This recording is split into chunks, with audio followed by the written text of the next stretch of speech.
This morning, you've been discussing ideas for India, what the next 25 years mean for India, and India's place in the world. We will now listen to another viewpoint, broadly on the same subjects, from a leader of an organization which has arguably been one of the greatest political movements in modern history. An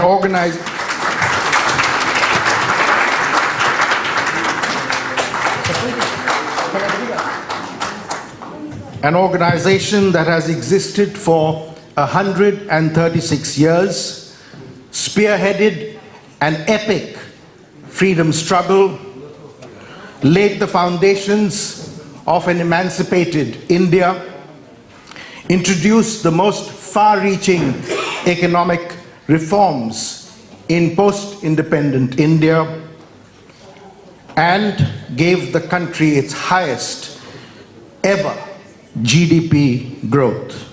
But an organization which today is facing severe headwinds. So can the Indian National Congress reinvent itself? Can the Congress of Gandhi, Nehru, Bose, of Azad, Patel and Rajagopalachari overcome the forces that have gripped India for the past 8 years? We will soon know. Ladies and gentlemen, welcome Rahul Gandhi.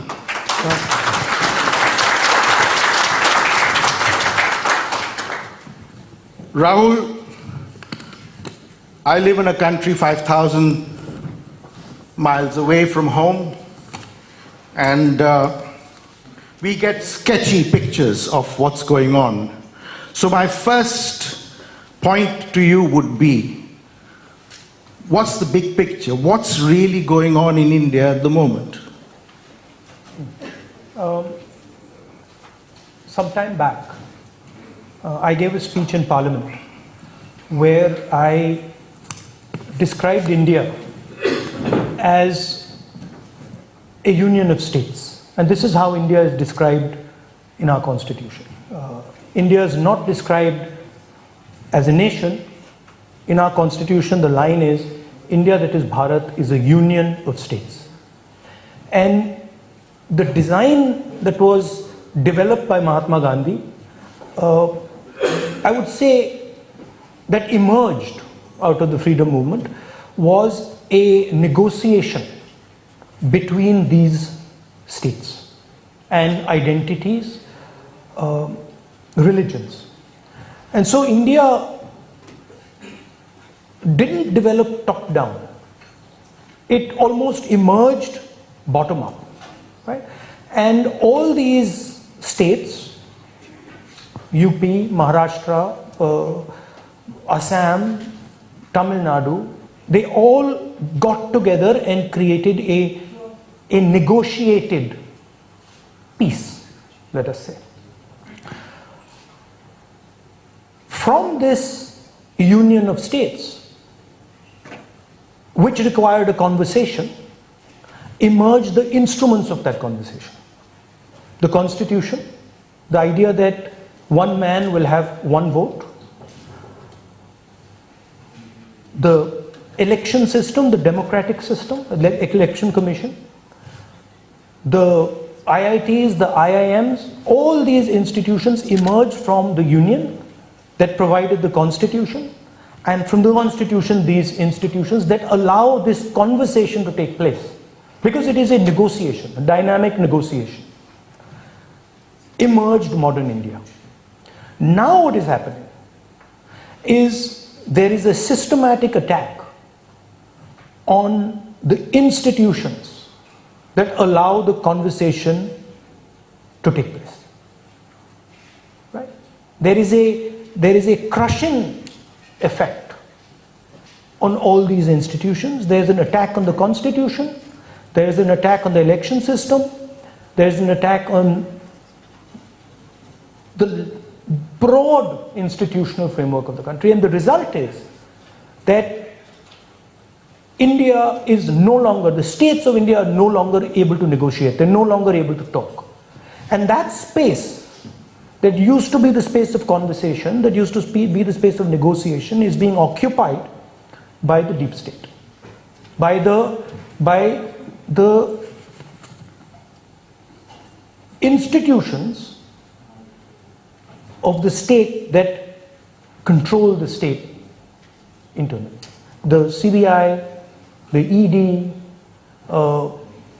that's what's happening, right? And our job as the Congress, who actually help build that structure, help build that negotiation framework, our job, and not just our job, the job of the opposition, is to defend that conversation, to make sure that the structures of that conversation, the constitution, the institutions, are not captured by the RSS by one idea, but they are accessible to all the states.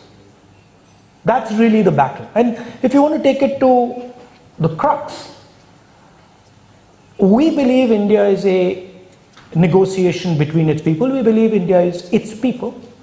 The BJP and the RSS believe that it is a geography, that it is a sone ki chiriya, whose benefits should be distributed according to the karma of its people. We believe that the benefits of the negotiation should be distributed equally to everybody, regardless of what their karma is. If you're a Dalit, if you're an upper caste, if you're a Sikh, if you're a Hindu, if you're a Muslim, we believe that you should all have equal access. They believe that the access should not be equal. Certain groups of people should get more benefit from the Sone ki Chiriya, and other people should get less and less and less benefits from the Sone ki Chiriya, and the poorest Dalit should not get nothing. That's the real conflict that's taking place. So what you described is extremely troubling, and I'll come back to it in a moment. I've just been passed a slip to say that this conversation is under Chatham House rules, if you get what that means. And so no video cameras, please. That said, now, how do you tackle what you describe as a very troubling situation? In other words, you've just had a major party conference, 3 days at Udaipur, when your party had an opportunity to thrash out matters. So which big ideas emerged from that, and how to combat what you described as a major hurdle? The first thing to understand, and you know, my friends from the opposition are here, the first thing to understand is we are not just fighting the BJP. This is no longer just a pure political fight. Anybody who thinks that this is a fight between one political organization and a set of other political organizations hasn't understood what's going on. We are now fighting the institutional structure of the Indian state, which has been captured by an organization, right? Which means the only way for us, we will get no respite from the institutional framework of our country. The only way for us is to go to the large mass of the Indian people. And that's not just the Congress, that's all opposition parties, right? And so what the Congress basically is structuring, as far as Udaipur is concerned, is that transition. How does the Congress party now go back to its roots and start moving into mass action, right? So that is what was discussed. The central elements of that, BJP has 100% control of media, control of communication, control of those structures. They have broad control of the institutional framework of the country. So we have to think about communication. We will not be able to match the funds they have, but we have to think of communication in a completely new way. We have to think of funding in a completely new way. And we have to think about an organizational system that is much closer to the large mass of people And we also have to think of large-scale mass movements on issues like unemployment, on issues like prices, on regional issues, and we have to coordinate with our friends in the opposition. So I don't view the Congress as the big daddy. It is a group effort with the opposition, but it is a fight to regain India. So you're talking about cementing collaboration with other parties in order to take the movement forward. Yes, and the point I made in Udaipur, which was misconstrued, is that this is an ideological battle now, right? And it is a national ideological battle, which means that, of course, we respect, for example, the DMK as a Tamil political organization. But the Congress is the party that has the ideology at the national level. So the Congress will have to think about itself as a structure that is enabling the opposition, right? In no way is the Congress superior to the other opposition parties. We are all fighting the same battle. They have their space, we have our space. But the ideological battle that is taking place is between the national vision of the RSS and the national vision of the Congress. So Nehru said in that famous midnight speech, he spoke about the soul of India having been suppressed under British rule and the soul finding utterance. Do you see a similarity between the pre-1947 situation in India and today, where the soul of India has been suppressed? Yes, and I would say that from the soul of India comes the voice of India, right? And a soul without a voice means nothing. And what has happened is that India's voice has been crushed. It has been crushed by an ideology. It is crushed by the way technology has moved. It has been crushed by the institutional framework of our country itself, which has become parasitical, right? So the deep state, the CBI, the ED, the stuff that is hidden is now chewing the Indian state. It's eating the Indian state, much like what happened in Pakistan. Yes, and I see a lot of political leaders, in fact distinguished friends, Salman Khurshid, former External Affairs Minister of India, and Sitaram Yechuri, General Secretary of the CPIM, and several others, familiar faces. I may not be knowing them personally, but this audience also has a number of people from the business sector, and therefore I'd like to turn to economic affairs. What would Congress's economic policy be? Because it seems to me that certainly in the last 4 years, the Indian economy has been on decline, and certainly on a sharp decline in the last 2 years. And given this state of affairs, what can you offer to the corporate sector by way of the Congress's vision, your vision of an economic policy in the event Congress returns to power at the center? Look, if you want to understand the economic policy in India, you have to take a step back and you have to see what's going on in the rest of the world, right? And broadly, what you see is that the Chinese dominate production on the planet, right? What America used to dominate 70, 80 years ago, America used to be the production center of the world. Today that is shifted to China.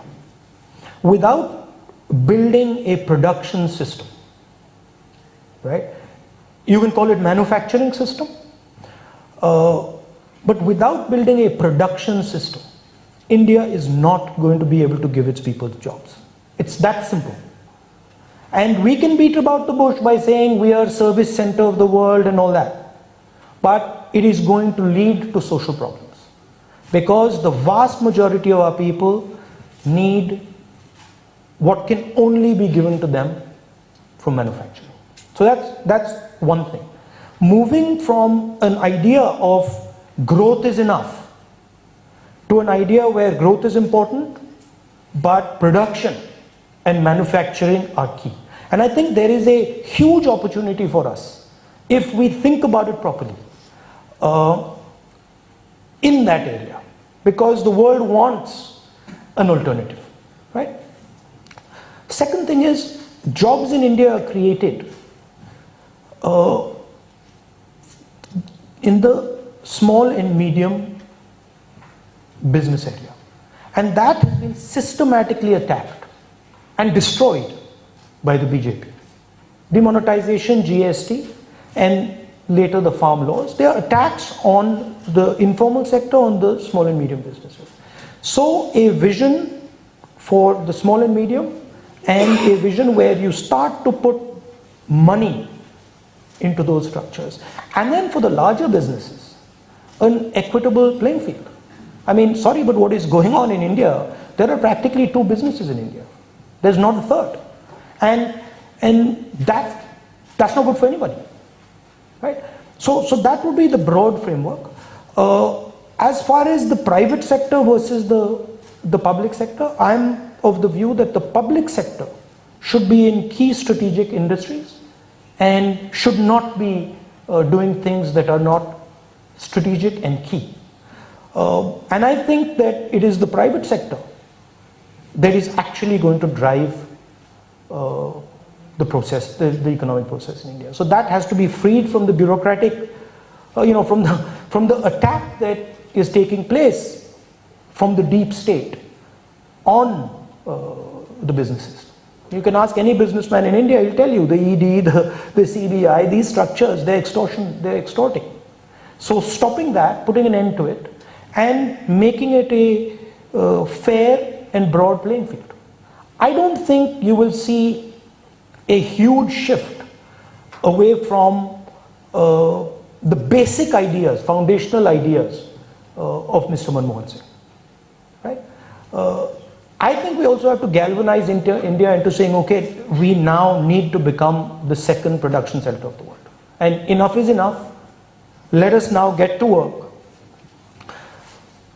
I think if you think about manufacturing, and if you see what China has done in manufacturing, it is essentially they have taken their traditional networks and they have financed and supported them. And I think that's a huge opportunity for us. We have clusters across the country. In every state, we have clusters, leather clusters, brass clusters, agricultural clusters. We have to connect our financial system to these clusters, right? I mean, if you just look at Uttar Pradesh, pretty much every district has a product that is a world-beating product. But they have no finance, they have no marketing support, they have no incentive structure. So thinking about our past economic system, the past networks, and repurposing them, linking them to the global economy and financing them properly. I think that's a huge opportunity for Indian business. But sorry, one last thing. I think it's very dangerous for one company to control all the airports, all the ports, all the infrastructure. you're talking about a private sector monopoly, which used to exist a long time ago, but the liberalization of 1991 should have ended that. But it has never existed in this form. It has never existed with such massive concentration of power and capital. And this is another aspect that is throttling the conversation, because there is control of the media through this concentration of capital. But there's a reality, and the reality is that unemployment is at a record level. Wholesale Inflation, I'm told, has now reached 15%. And yet, the BJP is winning elections and the Congress is not. Why is this happening? Polarization and total dominance of media, right? If you spend 4 or 5 hours looking at Indian television, you'll find you only see Mr. Narendra Modi. You certainly won't see my friend Yechuri ji on television. In fact, I don't think you've ever been on television. I mean, not to be mean, I'd love to see you on television, but I don't think they would like to give that perspective, you know. But turning to... Also there's another thing which one has to accept, which is that the RSS has built a structure that has penetrated into the large mass, right? And the opposition parties and the Congress need to build such a structure, and we need to go much more aggressively to the large mass of people, the 60-70% of people who don't vote for the BJP, and we need to do it together.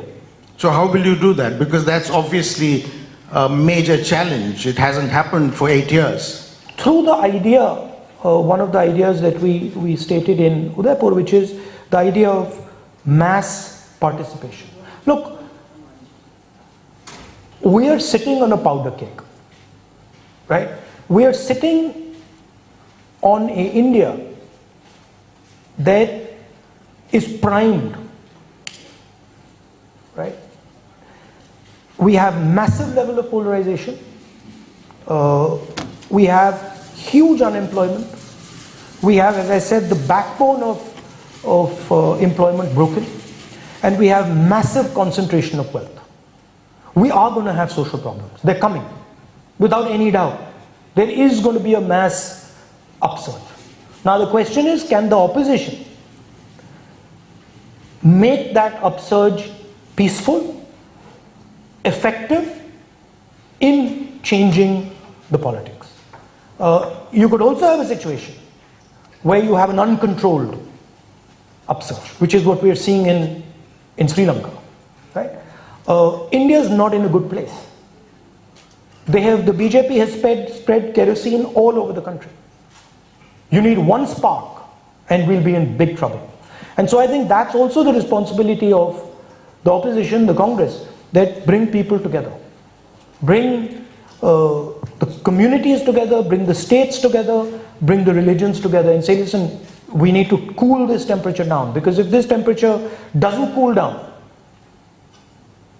things can go wrong. You mentioned polarization. You must have noticed that the US Secretary of State, Antony Blinken, publicly at a press conference with the Indian External Affairs Minister and Defense Minister present, spoke about human rights violations in India.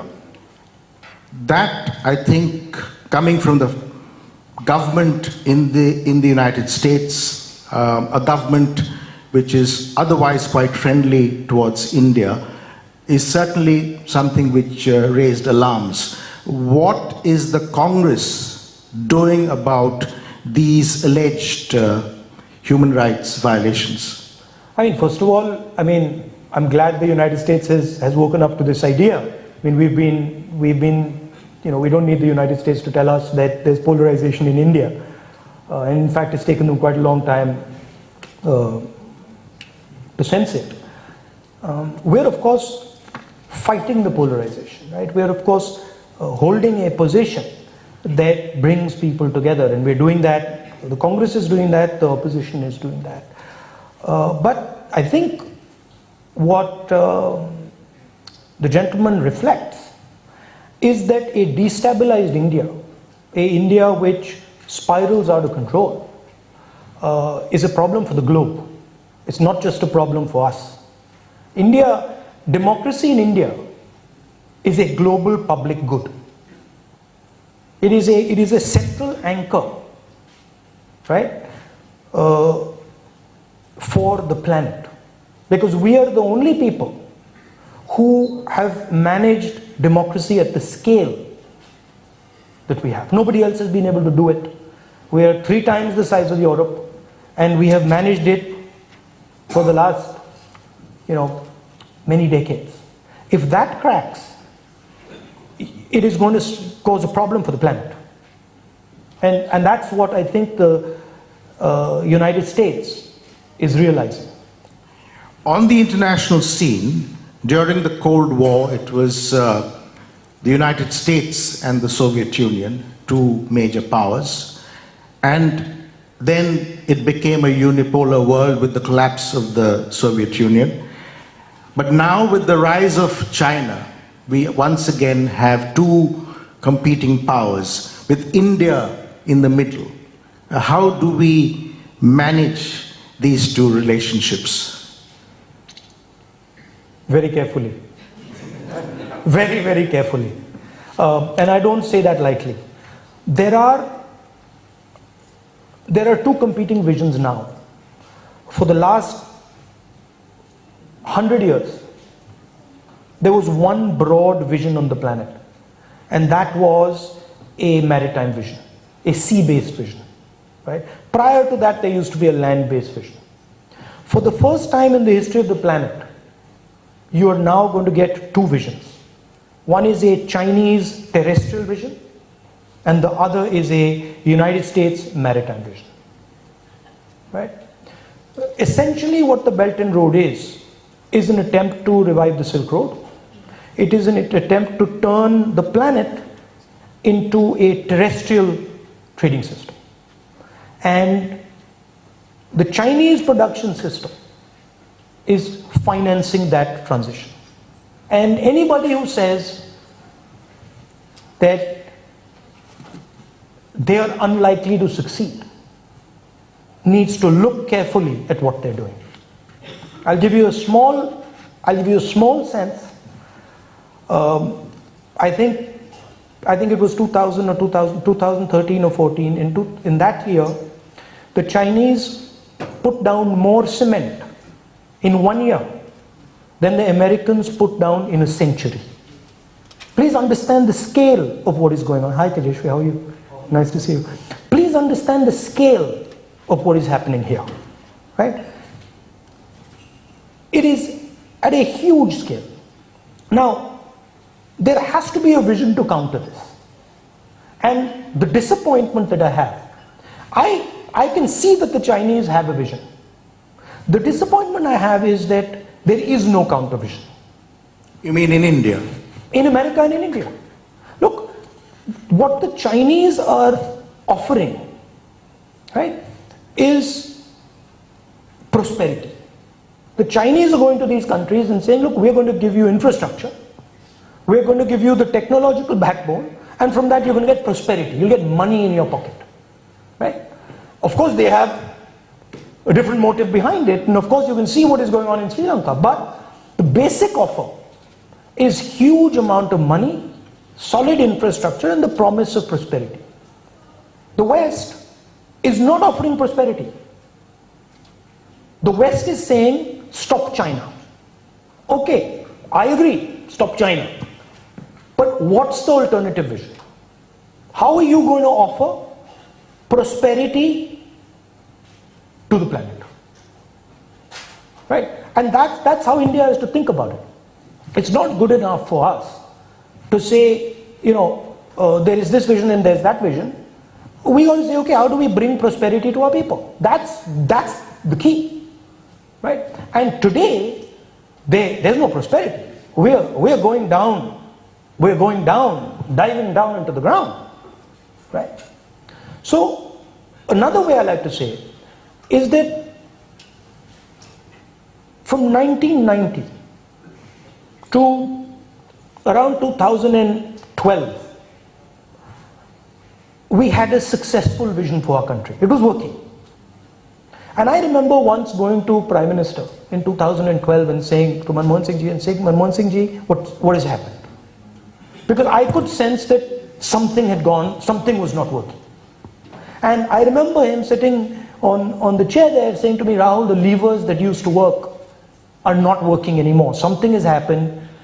The levers that were working 1 year ago, 2 years ago, they're just not working anymore. And we've entered some sort of a new space. Problem is, Narendra Modi ji attempted to stretch that vision of India economically. Right? Of course, he's got a different religious, different vision, a non-economic, different social vision, a different vision, but he tried to stretch that economic vision. It's a dead vision. It's not going to take us anywhere. Right? And the single biggest reason for that is that essentially the United States, right, had free reign in those years. So we were essentially partner of the superpower, and that gave us a tremendous tailwind. The United States today has a competitor. The United States today does not have an open field in front of it. Right? So that has completely changed. And we have to think about that change. So trying to force the same idea that we were running in 1990 or 2010 is not going to work. And that's where India is today. So the task for the opposition is really to give a new vision to the people of India. It's an economic vision. Of course, part of it is that conversation. If we don't start that conversation, no vision is possible. India is not going to accept a vision that is forced down their throat. I mean, I keep saying it. The Tamils, the Maharashtrians, even UP, Manipur, Nagaland, they have their own vision. You have to incorporate those visions into the Indian vision. Right? You can't tell them, sorry, this is what we think, now you're going to be forced to do. They'll refuse. Right? So a huge part of it is starting that conversation up again, making all the states believe that they're part of this discussion, and then coming up with a set of ideas that solve the production problem, that allow us to navigate the US China conflict. So I think that's a conversation. You've spoken about prosperity being a way out, but the specific situation is that there's high tension with China on the border, and it's been there for more than 2 years. How do you tackle this rather dangerous situation? That's exactly the task of foreign policy. That's exactly what Mr. Jaishankar should be doing. And we are, by the way, we are very skilled at it. We have a natural ability. Our mind can manage complexity. Please understand, the Indian mind, if it can do one thing, it can manage complexity beautifully. Right? So we are faced with a complex situation. We need to manage that complexity. We can't think about it in a superficial, unsophisticated way. There are structures that we have used. The idea of Panchsheel is there. The idea of neutrality is there. Right? Some version. Of course, we have a relationship with the United States, and we have a partnership with the United States. But we have to navigate this water. I think the way I think about it, I like what Indira Gandhi ji once said. You know, do you lean to the left or do you lean to the right? No, we stand up straight. And I think there's a place for India there's an opportunity and a place for India to stand up straight. Are you therefore recommending a return to multi-alignment as opposed to leaning towards the United States? No, I'm saying pragmatically navigate the waters you're in. Look at the situation and pragmatically taking into account your country, your requirements, your needs, the idea of prosperity, the idea of a conversation, use those fundamentals to navigate a situation that you find in front of you. Right? You might find multiple ways to do it. But don't forget about your past and about your capabilities. Don't just say, "Bhaiya, theek hai, ab hum aise karega," and to hell with everything that, to hell with our history, to hell with our understanding, right? We have huge capabilities. I know, I've seen them. We have huge capabilities in our foreign affairs, foreign services. We have huge capabilities in our growing. No one's listening to them. So in the midst of all this, we have the... When you stifle conversation at the national level, you also stifle conversation in the Prime Minister's office. Please understand that. You cannot have a country that is not allowed to speak and then a Prime Minister's office that tells the Prime Minister the truth. You cannot have those two things. The Prime Minister has to have an attitude, I want to listen. And then from there, everything flows down. Our Prime Minister doesn't listen. And because our Prime Minister doesn't listen, no bureaucrat thinks he needs to listen. I was talking to some bureaucrats from Europe, and they were saying that the Indian Foreign Service is completely changed. They don't listen to anything. They're arrogant. Now they're just telling us what orders they're getting. There's no conversation. You can't do that. But good or bad, India presumably has to live with Narendra Modi for the next 2 years. And in that scenario, how does the world tackle the Ukraine situation, and what contribution can India make towards a solution? Look,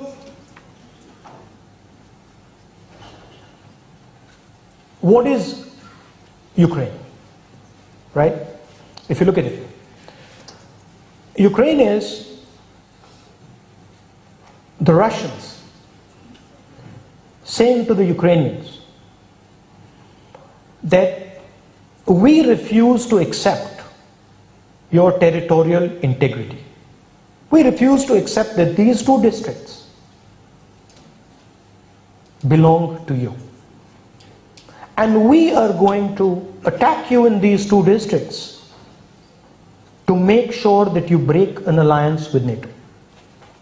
To make sure that you break an alliance with the United States. That's what Putin is doing. Putin is saying, I'm not ready for you to have an alliance with America, and so I'm going to question your territorial integrity and I'm going to attack you. Please recognize the parallels between what is going on in Ukraine and what is going on in Ladakh and in Doklam. Please realize that the same idea is at play. There are Chinese forces sitting in Ladakh, there are Chinese forces sitting in Doklam. The Doklam forces are designed for Arunachal Pradesh, the forces in Ladakh are designed for Ladakh. And the same principle is there. What the Chinese are saying, we do not accept your territoriality, and please, we do not accept the relationship you have with the United States. So we have to realize that there is a problem on the border. And we have to, whether we like it or not, we have to prepare for that problem. Because if we don't, we're going to get caught off guard. My problem with the government is that they don't allow a discussion. Chinese troops are sitting inside India today. Right? They've just built a huge bridge over the Pangong Lake. Why are they doing that? Right? They're setting up the infrastructure. They're obviously preparing for something. Right? But the government doesn't want to talk about it. Government wants to stifle the conversation. That's bad for India. I mean, they can keep saying that I raised the China issue. Yes, I raised the China issue because I'm worried about it. I'm worried that Chinese troops are sitting inside India, and I can see exactly what is happening in Ukraine. Right? I said this to the foreign minister, in one of our conversations, and he says, you know what? You have a point. That's an interesting way to look at it. Please realize there are parallels to what is going on. Right?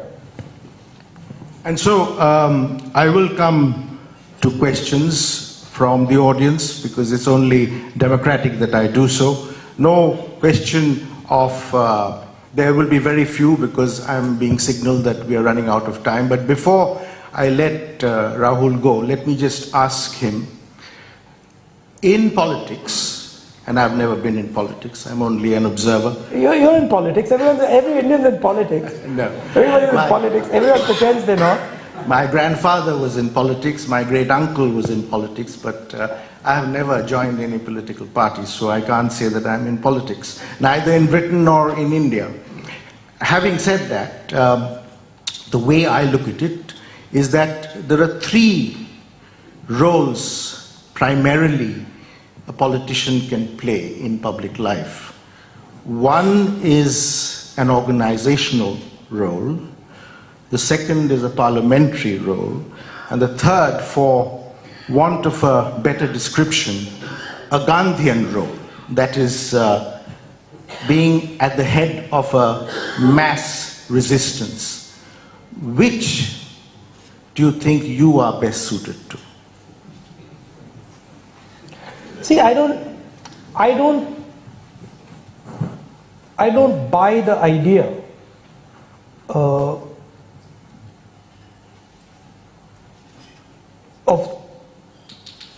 the politician, right? I think of it in terms of leadership and understanding, right? I think of it as there is a situation, first understand what is going on, and I hope you got the sense that I do think about these things from the last half an hour, 45 minutes. And then understand where and how you can help, right? There is a place for parliamentary speeches. There is a place for organization. There is a place for mass action. If I had said to you, you know what, let's do mass action in 2007, you'd say, you crazy, right? I would have thought to myself, if I had gone and said, we require mass action in 2002, you didn't, because you had a government that was not attacking and destroying the institutional framework the way this one is. So roles change, and you adapt, right? I see myself as somebody who defends that idea of India I described to you. When I see our country's voice being crushed, it upsets me, right? And I think about what I should do and what I can do to help, and I like my friends, here do.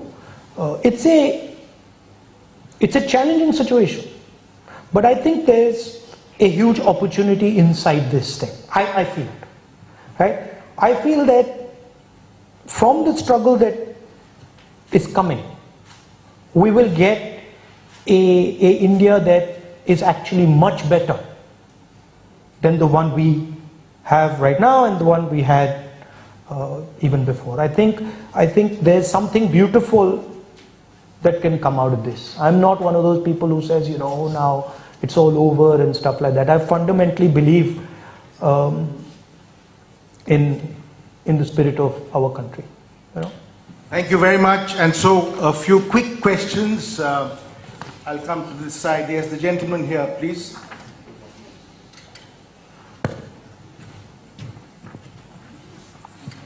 Yes. Rahulji, you beautifully put forward a view wherein you said China is trying to sell a vision. Doesn't matter good or bad for the country. But West is saying, just stop China. Don't you feel in India? I'm also from a party which is with Congress. In India, BJP is trying to put forward an agenda, and it is going full-fledged with it. And we, Congress and its alliance partners, are saying stop BJP.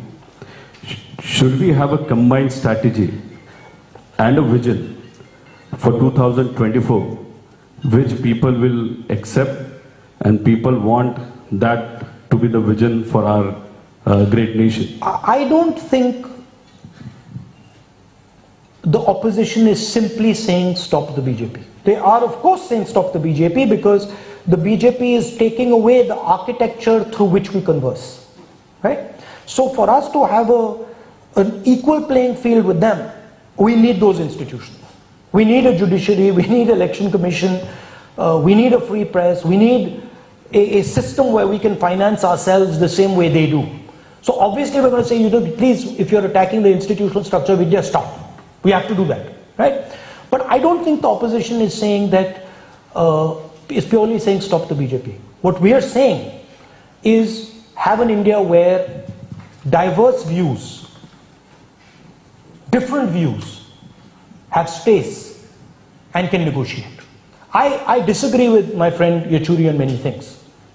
He disagrees with me on probably more things than I disagree with him on, right? But we talk, right? We have a conversation and we talk, and I say, you know, Yechuri ji, I don't agree with this, and he says, well, you know what, I don't agree with that.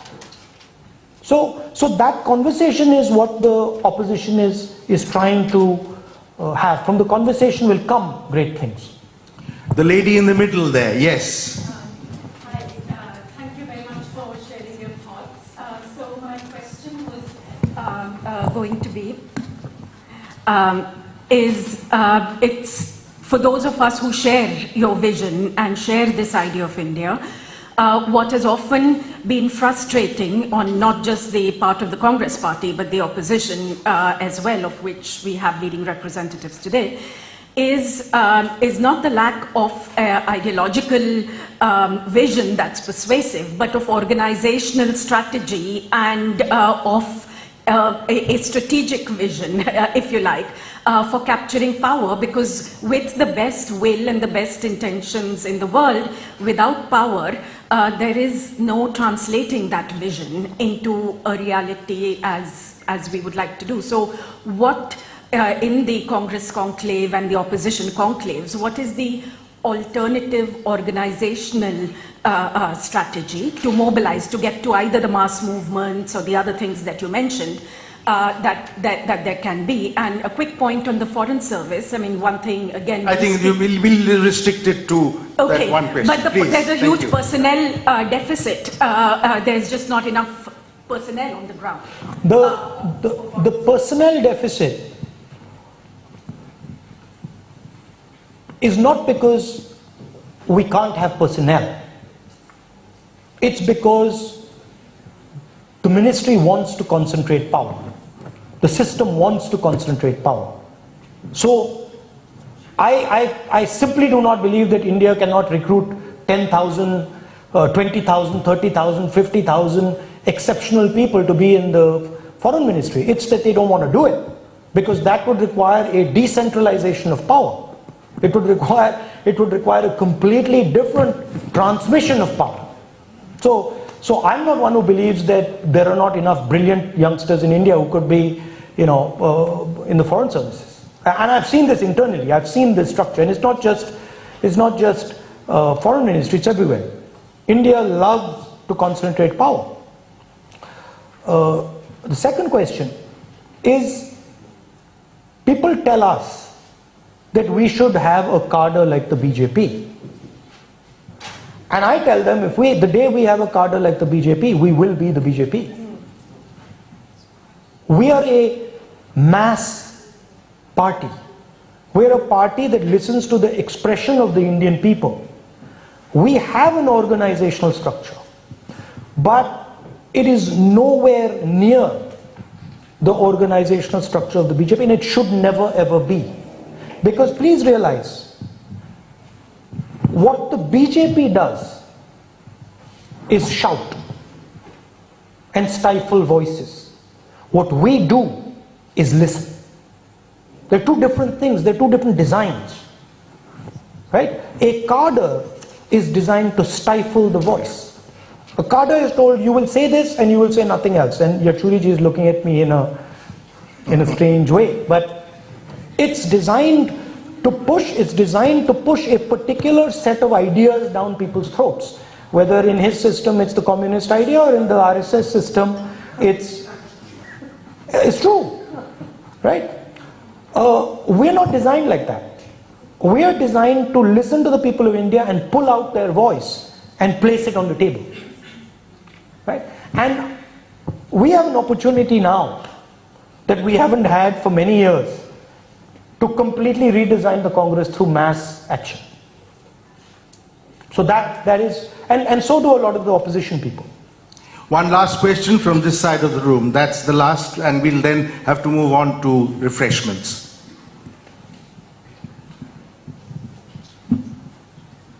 Sir, I'll quote you from 2016. In one of your speeches in Nagpur, you were probably the first leader ever after Ambedkar to openly speak against Manusmriti. And over the past few months, I've been realizing that you've been speaking to save the institutions which safeguard our constitution. So there are two parts now. One is of the Manusmriti and one is of the constitution.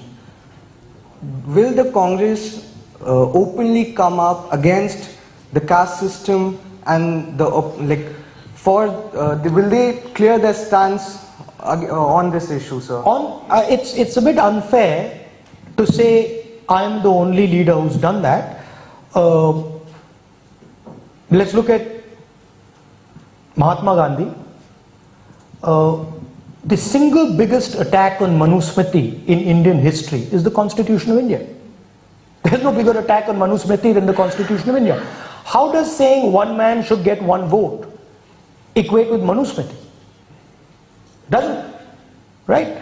And let's look at Mr. Manmohan Singh. How does Manrega equate with Manusmriti? Manrega says anybody who's ready to work can work. Manrega doesn't say if you're an upper caste guy you will get this much money, if you're a lower caste guy you'll get this much money. How does RTI equate with Manusmriti? It doesn't. So the Congress, through its actions, has been attacking the social system of the country. And it's done it throughout, right? Is the idea of liberalization aligned with Manusmriti? No, it's not.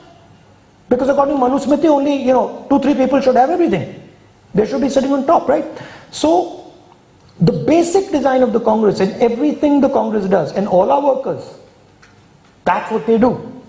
That's why the BJP says Congress Book Bharat, right?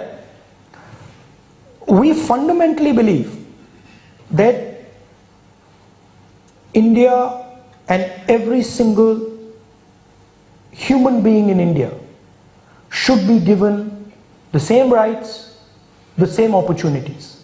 We believe that, one, because it's fair, and two, because we know that India can only survive if you do that. If you stop doing that, India will fragment. Ladies and gentlemen, a big hand for Rahul Gandhi. Thank you.